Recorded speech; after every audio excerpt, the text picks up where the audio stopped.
اللهم صل على سيدنا محمد وعلى آل سيدنا محمد. السلام عليكم ورحمة الله وبركاته. الحمد لله رب العالمين، والصلاة والسلام على سيد المرسلين وعلى آله وصحبه أجمعين. رب اشرح لي صدري ويسر لي أمري واحلل عقدة من لساني يفقه قولي. سبحانك لا علم لنا إلا ما علمتنا إنك أنت العليم الحكيم. ولا حول ولا قوة إلا بالله العلي العظيم. Syukur Alhamdulillah, bersua kembali kita untuk minggu ini di Manis FM dalam program Talaki Safinatun Najah menggunakan kitab Safinatun Najah. Hari ini hari Jumaat, setiap jam 6 petang kita akan sama-sama menimba ilmu pengetahuan dalam soal agama. Kita juga sekarang ini bersiaran langsung di Facebook Manis FM dan anda semua boleh kongsikan live tersebut bersama yang lain. Dan anda juga yang mengikuti live FB boleh mengemukakan persoalan-persoalan berkaitan dengan tajuk dan dibicarakan. Anda juga boleh dengar melalui MyTV saluran 726 dan secara online di aplikasi Sweet Plus.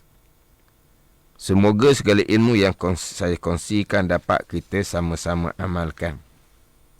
Jadi insya-Allah untuk minggu ini akan menyambung pembicaraan fardu ataupun rukun wudu yang keempat.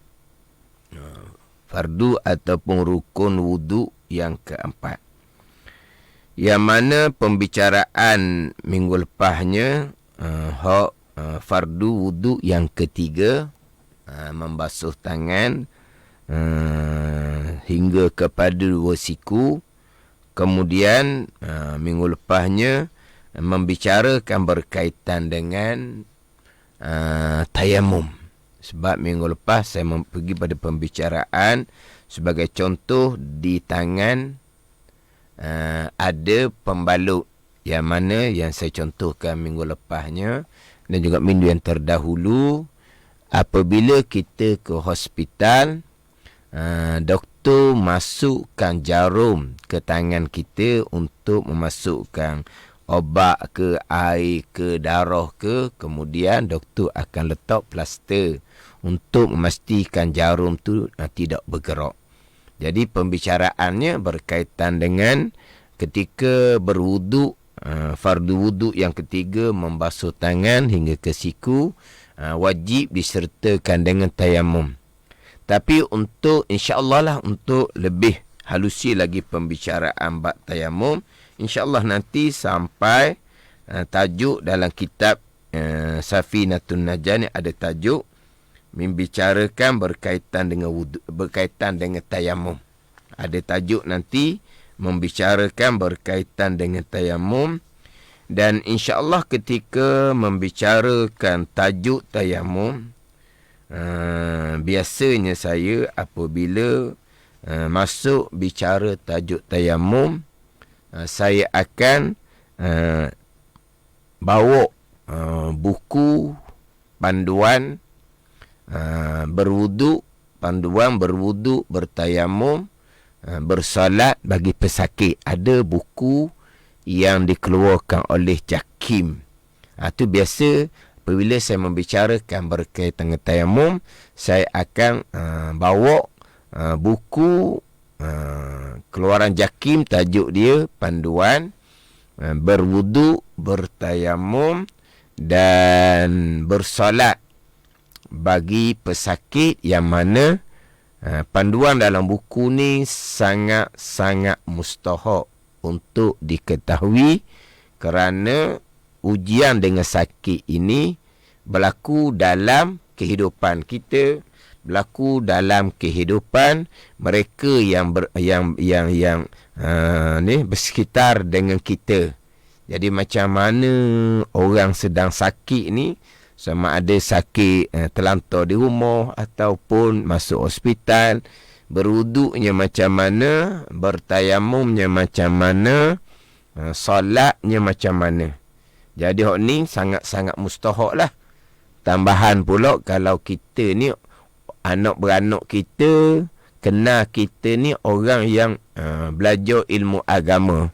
Jadi tambahan pula lah kita yang sepatutnya berperanan untuk menjelaskan kepada saudara mara kita ke, kawan-kawan kita ke, hak berkaitan dengan berwuduk, bertayamum, bersolat dalam keadaan sakit.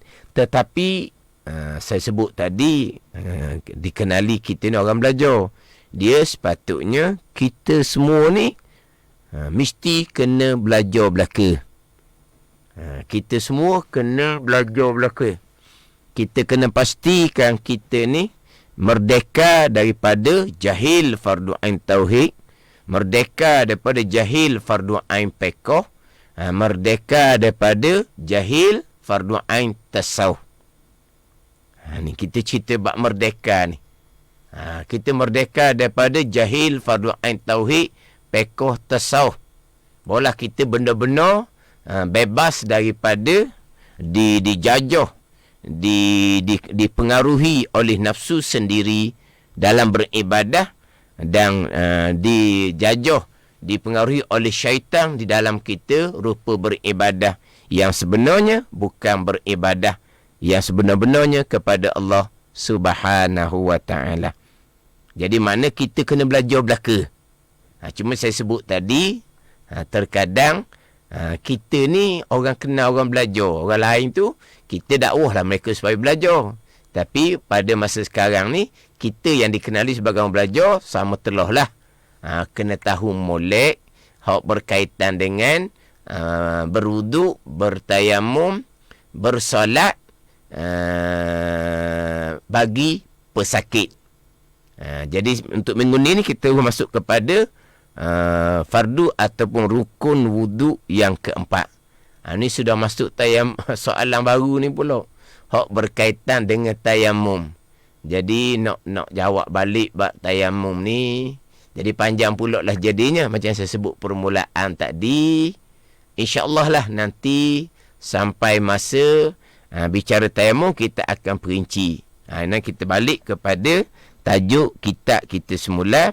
Hak fardu ataupun rukun tayamum, fardu tukar dah. Fardu ataupun rukun wuduk yang keempat.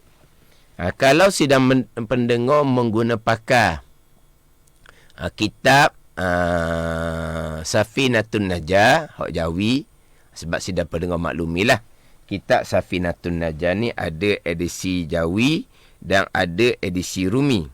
Yang saya pakainya adalah edisi Jawi. Hak edisi Rumi tu sidang pendengar kena tanda sendirilah muka surat berapa, baris yang keberapa. Jadi hak edisi Jawinya muka surat 4, baris atas sekali. Surat 4, baris atas sekali. Qala al-muallifu rahimahullahu ta'ala wa nafa'ana bi'ulumihi amin. Ar-rabi'u mashu syai'in minar ra'si. Terjemahan dia di bawah. Bermula yang keempat. Yang keempat daripada 6 fardu ataupun rukun wuduk, menyapu sesuatu. Menyapu sesuatu setengah daripada kepala. Ini hak terjemahan Jawi ni. Menyapu sesuatu. Sesuatu tu terjemah daripada syai'in, setengah daripada kepala. Setengah daripada kepala tu terjemahan daripada minar ra'si. Diterjemah dengan setengah daripada kepala. Ini dalam mazhab Syafi'i kita lah. Min dipanggil min litab'id. Diterjemah dengan setengah daripada kepala. Ini hak dalam kitab Safinatun Najah. Jadi sebagaimana pembicaraan fardu rukun wuduk yang terdahulu, satu-satu fardu ataupun rukun wuduk tu saya akan perincikan huraian dia. Jadi ketika berwuduk, 4 anggota, 3 Quran memerintah faghsilu, basuh oleh kamu. 1 anggota Quran memerintah wamsahu biru'usikum. Wamsahu biru'usikum. Adapun muka, 2 tangan sampai ke siku, 2 kaki sampai ke 2 mata kaki, Al-Quran memerintah faghsilu, basuh oleh kamu. Jadi muka, tangan, kaki, basuh. Adapun kepala, Quran memerintah wamsahu, dan sapu oleh kamu biru'usikum. Sapu kepala kamu. Sapu kepala kamu. Jadi saya dulu sudah bicara ketika membicarakan fardu wuduk yang kedua, basuh muka. Saya panjang dah menjelaskan perbezaan antara membasuh dengan menyapu. Perbezaan perintah Al-Quran membasuh dengan perintah Al-Quran menyapu. Ini sidang pendengar ambil perhatian molek. Sidang pendengar ambil perhatian molek. Walaupun saya sudah bicara ketika membicarakan membasuh muka, ini bicara bab wuduk. Kita akan faham juga membicarakan berkaitan dengan najis. Yang mana najis adalah membasuh najis. Najis membasuh najis, bukan menyapu najis. Samalah. Bicara wuduk, membasuh. Membasuh ni syaratnya ada jirim air. Ada titik-titik air. Bukan hanya basah tanpa ada titik air. Bila membasuh, syaratnya jarul ma'i alal udwil maghsul. Ini salah satu daripada syarat untuk sah berwuduk. Berlari air. Berlari air atas anggota yang dibasuh. Muka, 2 tangan, 2 kaki. Berlari air atas anggota yang dibasuh dengan bahawa ada titik-titik air. Bukan hanya basah. Kalau basah saja, itu pergi kepada menyapu. Ni kena faham molek. Sebab saya tekan dahulunya, kita nak wudukkan pesakit, kita tak akan menggunakan air yang banyak. Yang terkadang digunakan umpama spray air. Yang mana spray air itu, dia keluar air yang sedikit. Keluar air yang sedikit. Keluar air yang sedikit. Jadi untuk memastikan sekalian kawasan muka, sekalian kawasan tangan sampai ke siku, sekalian kaki sampai ke 2 mata kaki ada titik-titik air. Jangan hanya spray sekali sahaja, di permulaan tu masih lagi ada titik-titik air. Di permulaan masih lagi ada titik-titik air. Tetapi kemudian sudah hilang titik air. Jadi baki kawasan muka, tangan dan dua kaki sudah hanya ada basah sahaja. Maka sudah tidak dinamakan membasuh. Berarti membasuh sebahagian muka, menyapu sebahagian muka, maka tidak sah seumpama tu. Jadi spray dengan air tu dia kena acak kali lah. Sebab kawasan muka luah juga, kawasan tangan luah juga. Jadi kalau spray permulaan, di permulaan tu memang ada titik air. Di permulaan memang ada titik air. Sebab spray tu keluar air. Tetapi apabila pakai hot titik mula-mula je, pakai hot titik mula-mula je, jadi di sebahagian kawasan sajalah, di sebahagian kawasan saja ada titik air yang dinamakan membasuh. Ni kena beringat molek lah. Kena beringat molek. Yang saya contohkan ketika wuduk tanpa sakit. Adapun bab najis, tu kita akan bicara nanti. Najis membasuh dengan bawa ada air, bukan hanya ambil kain-kain yang lembap, lepas tu lap atas najis. Memanglah najis tu hilang, dia punya sifat najis, kesan najis hilang, tapi tidak dihukumkan suci sebab belum lagi membasuh. Membasuh kena ada dia punya titik-titik air. Itu bab najis. Kita bicara ni bab wuduk membasuh 3 anggota, muka, 2 tangan sampai ke siku, 2 kaki sampai ke 2 mata kaki. Kita fokus kepada satu anggota kepala adalah menyapu. Macam mana nak kena kepada betul-betul ni?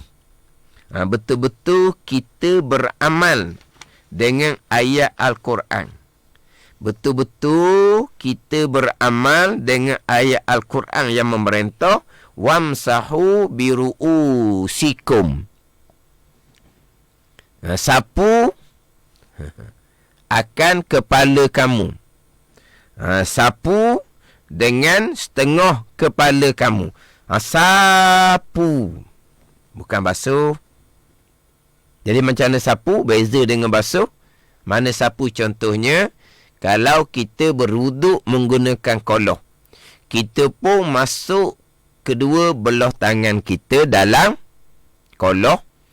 Kita pun angkat 2 tangan kita. Kita pun angkat 2 tangan. Maka di tapak 2 tangan kita ni basah. Tetapi ada tak titik air? Tidak ada titik air. Maka kita pun 2 tangan tadi kita pun sapu atas kepala. Tu dia panggil sapu. Ataupun tangan kita hulur bawah air pahit. Kita hulur tangan kita bawah air pahit. Kita pun buat keluar tangan kita daripada air pahit. Maka di tangan kita tidak panggil apa? Tangan kita tidak tadah. Tadah ni kita tangan kita panggil tadah. Ni bukan tadah ni. Kita masuk kedua belah tangan kita bawah pahit. Kita straightkan tapak tangan kita tu. Kita bukan berbentuk tadah. Kalau berbentuk tadah, bererti di tengah tapak tangan kita tu ada jirim air. Hak tu kalau kita nak membasuh muka. Sekarang ni kita bukan nak membasuh, kita nak menyapu kepala. Kita hulur kedua tapak tangan kita bawah pahit. Tangan kita ni bukan kita genggam lah. Bukan macam menadah. Jadi kedua belah tapak tangan kita ni kita hulur gitu. Kita pun basahkan kedua tapak tangan kita, perut tapak tangan dengan perut jari-jari tangan. Kita hulur bawah pahit. Maka kedua belah tapak tangan kita basah. Kita pun sapu kepala. Itulah yang paling afdal, kerana kita ikut sebagaimana perintah Al-Quran. itu yang paling afdal. Dan disunatkan kepada kita buat seumpama tu. Macam mana pula kalau bukan menyapu tetapi membasuh? Bukan menyapu tetapi membasuh. Muka, dua tangan sampai ke siku, dua kaki sampai dua mata kaki, jelas membasuh. Menyapu tidak sah. Membasuh sekalian kawasan muka, dua tangan, dua kaki. Membasuh sebahagian, menyapu sebahagian muka, dua tangan, dua kaki, memang tidak sah. Perintah membasuh, kita hanya membasuh sebahagian, menyapu sebahagian, maka tidak sah. Macam mana pula perintah menyapu kepala, tiba-tiba membasuh? Sudah tidak ikut Quran. Perintah membasuh tetapi menyapu memang tidak sah. Muka, dua tangan, dua kaki. Kita nak pergi pula kepada menyapu. Quran perintah kita membasuh. Macam nak kira? Perintah Quran menyapu, afdal menyapu. Dok, dia membasuh, bukan menyapu. Ini banyak kelihatan orang kita yang berwuduk. Padahal dia berwuduk menggunakan air koloh. Air koloh lah berwuduk yang paling comel, sebab penggunaan air pun tak banyak. Air akan kembali balik ke dalam koloh. Dia ambil air koloh, dia cekok air koloh, dia basuh muka. Kemudian dia pun selamkan dua tangan ke dalam koloh. Tiba-tiba sampai masa kepala, dia cekok air dalam koloh. Dia pun siram. Siram ke atas kepala. Siram ke atas kepala. Jadi air koloh tu dicekok. Dicekok air koloh, dicekok air dalam koloh. Lepas dicekok air dalam koloh tu, dia pun siram air dalam tangan dia tu. Air betul. Dia pun tuang atas kepala. Tu dia panggil apa tu? Tu dia panggil membasuh kepala. Bukan dipanggil menyapu kepala. Dia tak panggil menyapu kepala. Sebaliknya dia panggil membasuh kepala. Tu macam mana kira? Itu menggunakan koloh. Sama juga menggunakan wayar getah. Air pahit menggunakan wayar getah.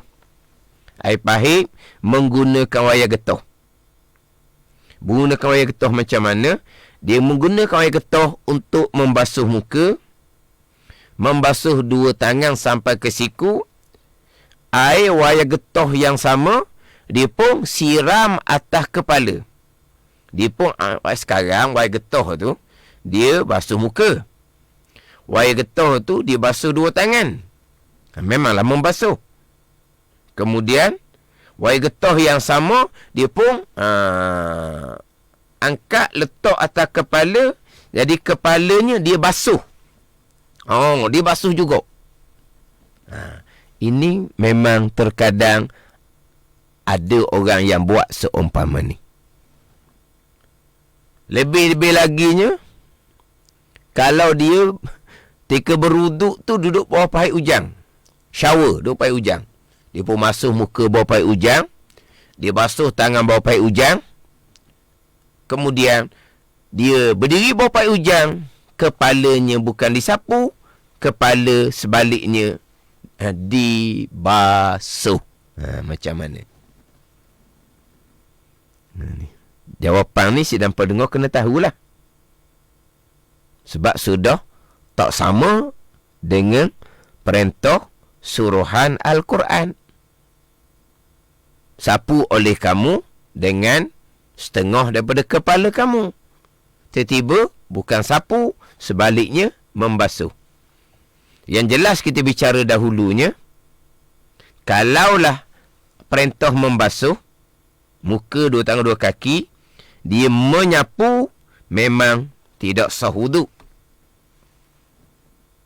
Tapi sekarang ni perintah Quran menyapu, tiba-tiba dia membasuh. Macam nak kira.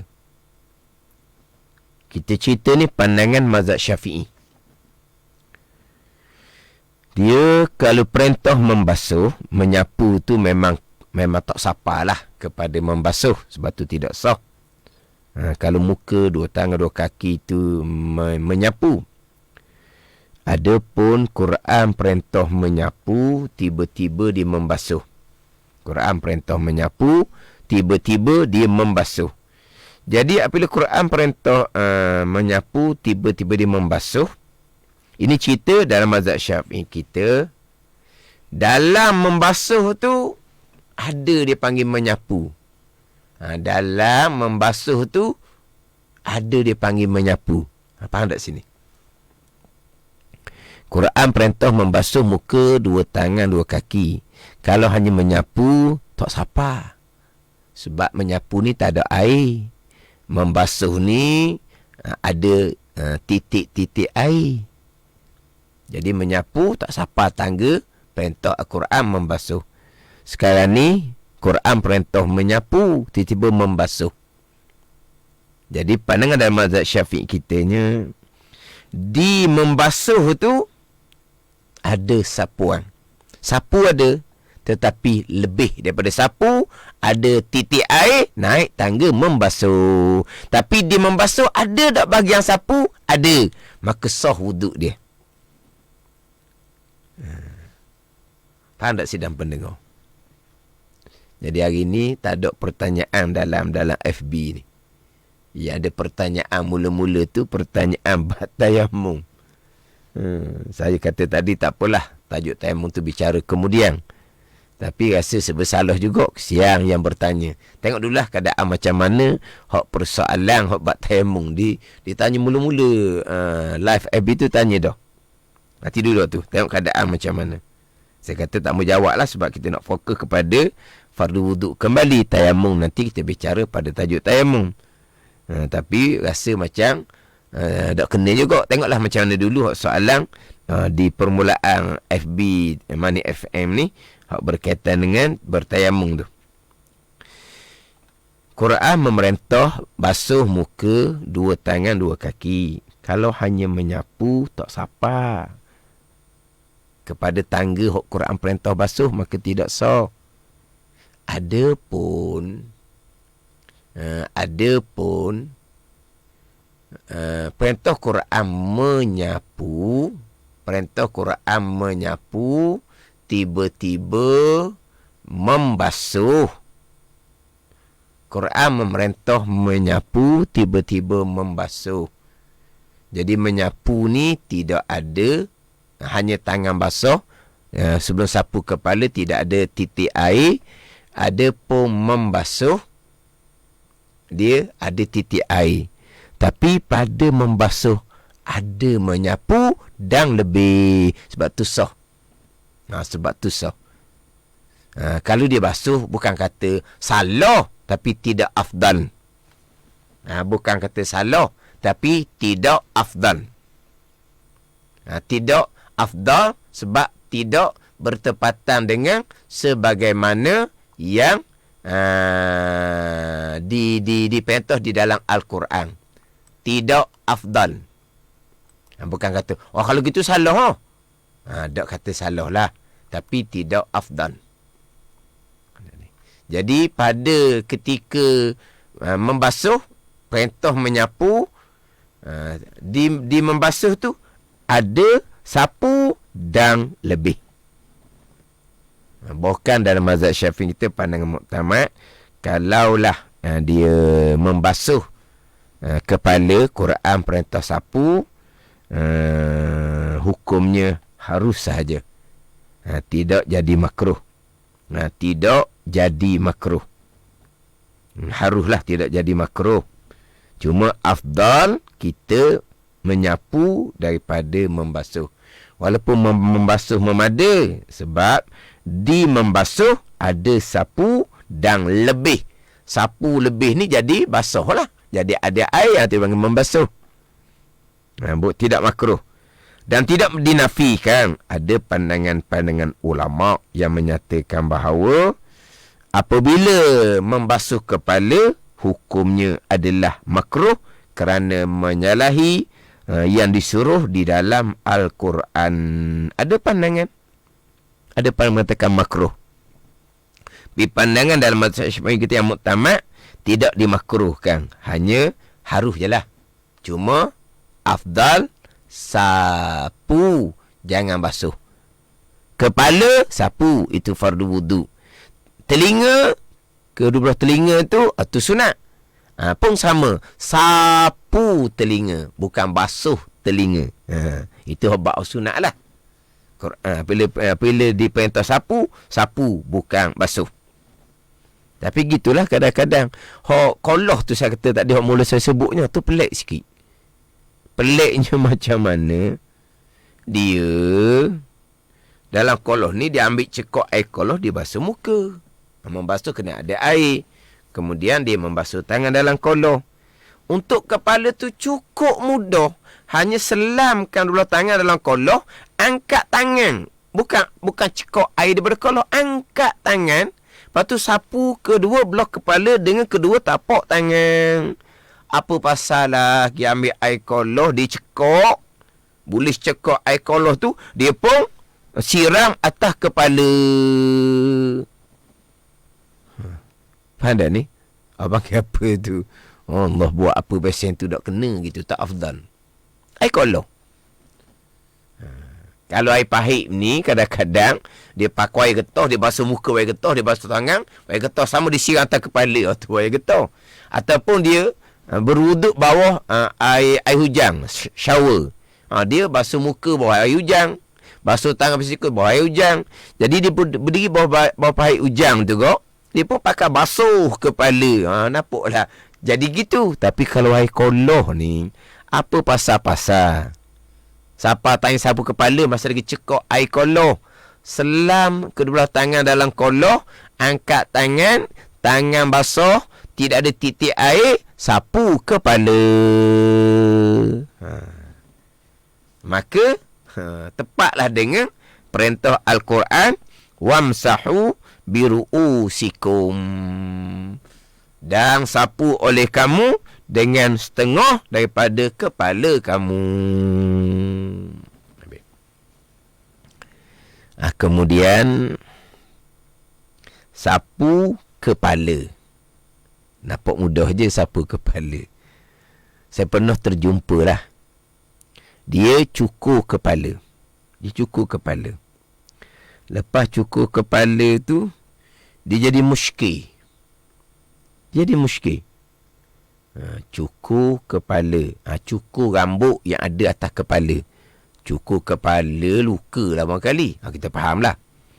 Cukur kepala. Lepas dia cukur kepala, dia jadi muskil. Macam mana nak berwuduk? Kenapa? ni orang tengah belajar ni. Orang dalam belajar ni, dia tak jumpa masalah lagi. Dia cukur kepala. Duduk pondok cukur kepala. Budak baru cukur kepala. Budak yang tak pernah cukur kepala. Lepas tu dia pun tanyalah. Soalan dia pelik lah dengar. Dah saya nak berwuduk macam mana? Kenapa? Berwuduk lah. Jadi pelik dia tanya. Lepas cukur kepala licing, Kojek botok kepala. Lepas botok kepala, budak baru masuk pondok cukur kepala. Dia boleh tanya, dah saya nak berwuduk macam mana? Jadi kita orang ni pun tak faham lah. Nak wuduk macam mana? Wuduk lah. Dah lah sekarang ni, apabila cukur kepala, rambut tak ada. Rambut tak ada, cukur kepala. Lepas tu saya nak sapu atas kepala, macam mana dia tanya? Dah, kenapa? Kamu cukur rambut, bukan cukur kepala. Bukan kerak tekok. Kepala ada kan? Cukur atas kepala lah. Jadi, dia pun tak faham. Cukur atas kepala macam mana? Rambut tak ada, dia kata. Kalau rambut tak ada, barulah betul-betul cukur atas kepala. Selama ni, barulah betul-betul sapu kepala. Selama ni kamu tak sapu kepala. Kamu sapu rambut yang tumbuh atas kepala. Sekarang ni, dia rambut tak ada, nak sapu kepala macam mana? Ni lah baru betul, real sapu kepala. Dah sama ni kamu bukan sapu kepala. Kamu sapu rambut atas kepala. Oh, barulah dia pun faham. Senyum seorang dia. Allah kata dia, mana hak sapu kepala? Orang hak ada rambut, tu sapu rambut. Orang yang cukur kepala ni lah orang panggil sapu kepala. Oh, dia jadi keliru. Kata tu betul sapu kepala. Wamsahu biru'usikum. Quran beritahu sapu kepala. Tapi kita pun sapu rambut yang tumbuh di dalam hak kepala. Tapi bila rambut tu dicukur, tinggal kepala sungguh, tu baru real. Kita sapu kepala. Tapi tak ada rambut, tinggal kepala. Saya nak berwuduk macam mana? Nak sapu kepala macam mana? Jadi pelik lah. Tu kepala kojek ya. Kepala botok tu. Kepala kilat tu. Tu kepala. Rambut bukan kepala. Rambut bulu yang tumbuh atas kepala. Jadi, dia tanya soalan yang kita orang dengar ni pun muskil. Dia muskil, kita bermuskil. Apa masalah persoalan dia? Nak berwuduk macam mana? Sebab tak ada dah. Tak boleh nak sapu kepala. Kenapa nak sapu kepala? Bukan kerak kepala. Cukur rambut. Jadi tinggal kepala sungguh. Tu baru sapu kepala. Tapi biasanya kita sapu atas rambut yang tumbuh dalam hak kepala. Atas rambut yang tumbuh dalam hak kepala. Rambut yang tumbuh dalam hak kepala. Dengan bahawa kalau orang perempuan rambut dia panjang terhulu ke bawah, dia malah nak sapu tepi, dia pun sapu rambut di hujung. Itu tidak memada. Sebab itu bukan rambut yang tumbuh dalam hak kepala. Rambut tu sudah terhulur keluar sebab dia panjang daripada kawasan kepala. Nak kira rambut dalam hak kepala ni, rambut tu ditarik mengikut dia punya alur dia sendiri. Rambut belah kanan, tarik belah kanan. Rambut belah kiri, tarik belah kiri. Rambut belah belakang, tarik belah belakang. Pastikan rambut tu masih lagi tumbuh di dalam kawasan kepala, bukan terhulu keluar kerana panjang. Kalau hak kepala tidak memada. Adapun orang tahallul haji, dia gunting rambut. Dia gunting rambut di hujung tak apa, sebab dia nak pada rambut. Gunting rambut. Kita sekarang ni bukan rambut. Quran perintah sapu kepala. Tapi atas kepala tumbuh rambut, pastikan sapu atas rambut yang tumbuh yang masih lagi berada dalam hak kepala. Mana kalau orang dulu dia sanggul rambut dia, jebok di depan tu, tak ada sapu atas sanggul tu, kemungkinan rambut yang digulung di sanggul tu, kalau tarik dia sudah panjang, keluar daripada had kepala, tidak memada.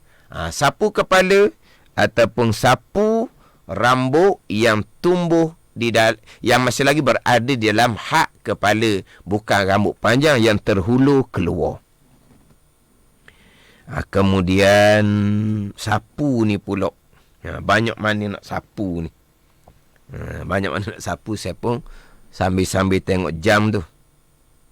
Sebab saya sebut tadi tu ada soalan tu, jadi rasa macam soalan ni sepatut tak masuk dah, sebab kita tak bicara dah buat tayamum. Tapi oleh soalan ni tambahan hak minggu lepas, saya respon sikit soalan. Kemudian kita nak sapu kepala tu, wajib kita banyak mana, kemudian hak sunatnya hak mana. Sapu kepala, kemudian hak wajib sapu banyak mana, kemudian hak sunat sapu tu macam mana kita nak sapu. Nanti insyaAllah nanti saya akan sambung di minggu hadapan. Minggu hadapan insyaAllah saya akan baca lagi di tempat yang sama. Ar-Rabi'u Masu Syai'i Minar Ra'si. Saya baca tempat yang sama, fardu wuduk yang keempat. Cuma saya ada masa sedikit ni, dalam 5 minit ni. Ni ada soalan kamar haji. Soalan sama minggu lepas. Tapi saya tak bicara dah ni. Berapa kali tayamum? Sebab ada pembalut pada tayamum muka dan 2 tangan. Jadi pembalut ada di muka, pembalut ada di tangan. Adalah masalah dianya. 2 kali tayamum tu dia kata ustaz jawab dah minggu lepas. Sekarang ni dia nak mandi wajib. Dia nak mandi wajib. Ketika nak mandi wajib tu, di muka dia ada pembalut, di tangan dia ada pembalut. Jadi sebelum dia nak mandi wajib, dia nak berwuduk dahulu. Sebab disunatkan berwuduk sebelum mandi wajib. Dan ketika mandi wajib disunatkan pelihara supaya wuduk tu tidak batal. Umpama, jangan sentuh kawasan kemaluan dengan tapak tangan. Jadi dia nak berwuduk sebelum nak mandi wajib. Jadi persoalan di sekarang ni, berapa kali nak tayamum? Berapa kali nak tayamum? Dia soalan ni, dia nak berwuduk sebelum mandi wajib. Jadi muka dan dua tangan tu anggota wuduk. Kena bertayamum lah ketika berwuduk tu. Berwuduk lain, mandi wajib lain. Mandi wajib tu wajib lah sebab dia beradah besar. Berwuduk sebelum mandi wajib tu wuduk sunat. Disunatkan. Jadi, ketika berwuduk, muka dan dua tangan ada pembalut, maka ketika basuh muka, bertayamum, berpindah pada basuh tangan, kemudian capur dengan bertayamum, maknanya 2 kali tayamum untuk 2 anggota wuduk ketika dia berwuduk sebelum mandi wajib. Selesai berwuduk, dia pun mandi wajib. Jadi ketika mandi wajib, di muka ada pembalut, di tangan ada pembalut, muka dan tangan satu anggota sahaja ketika mandi wajib. Adapun muka dan tangan ketika berwuduk, muka anggota lain, tangan anggota lain, kepala anggota lain, kaki anggota lain. 4 anggota wuduk. Adapun mandi wajib, muka, tangan, satu anggota tu dipanggil satu. Dia tak panggil berbilang anggota. Jadi apabila ketika nak mandi wajib, tadi berwuduk sebelum mandi wajib, dia basuh muka, kemudian bertayamum, basuh tangan, kemudian bertayamum, sapu kepala, basuh kaki. Jadi sidang pendengar, kalau kebetulan tidak ikut minggu lepas ni, mungkin agak tertanya-tanyalah jawapan dia ni. Ini saya jawab secara ringkas sebab kita sudah di penghujung. Kemudian selesailah berwuduk. Bertayamum lah sebab di muka ada pembalut, di tangan ada pembalut. 2 anggota yang berlainan. Kemudian sampailah masa nak mandi wajib. Jadi muka, tangan, anggota mandi wajib ada pembalut. Maka dia wajib bertayamum. Wajib bertayamum untuk muka dan 2 tangan. Sama ada bertayamum tu sebelum mandi wajib ataupun selepas selesai mandi wajib. Tapi yang comelnya bertayamum sebelum mandi wajib. Comelnya bertayamum sebelum mandi wajib. Jadi dia pun bertayamum, sapu dulu muka, sapu dulu tangan sampai ke siku. Kemudianlah dia pun siram air, mandi wajib dengan meratakan air pada sekalian tubuh.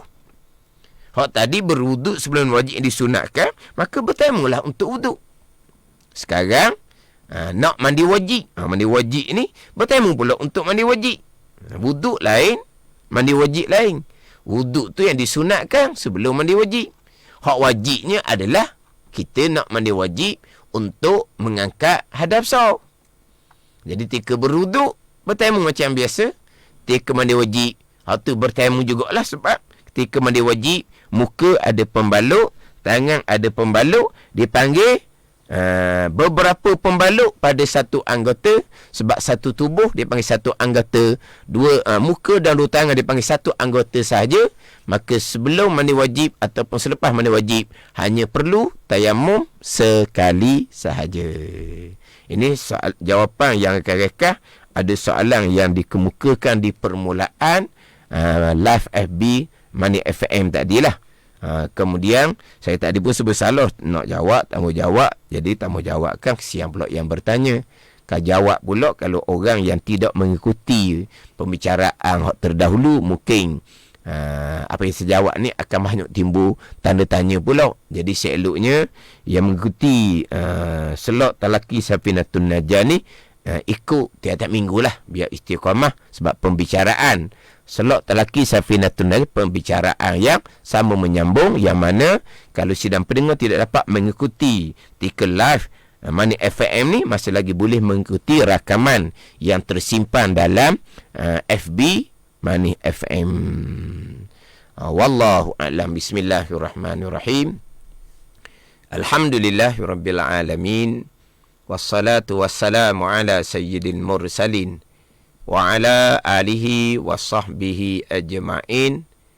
Allahumma ftah alaina futuhal arifin Allahumma allimna ilma akdamin wa fahimna famasabikin warzuqna ruqat talibin. Allahumma zidna ilman wa alhiqna bis salihin. Wa sallallahu ala sayyidina Muhammad wa ala alihi wa sahbihi wa sallam. Walhamdulillahi rabbil alamin. Wassalamualaikum warahmatullahi wabarakatuh.